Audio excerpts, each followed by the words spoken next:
ไปหาเพราะว่าอยากงานที่ทำบ่ได้ใจดำยังคิดนำตัวน้องคือเก่าบ่ได้เปลี่ยนไปหัวใจอ้ายยังห่วงเจ้า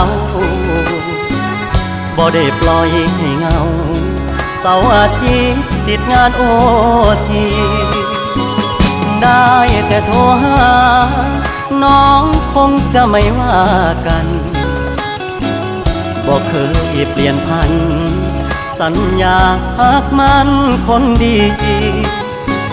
บ่ได้กักมีกิ๊กบ่ได้เลีกสัญญาที่มีย้อนงานยุ่งอีลีคนดีอย่าเครียดอายเด้อขอห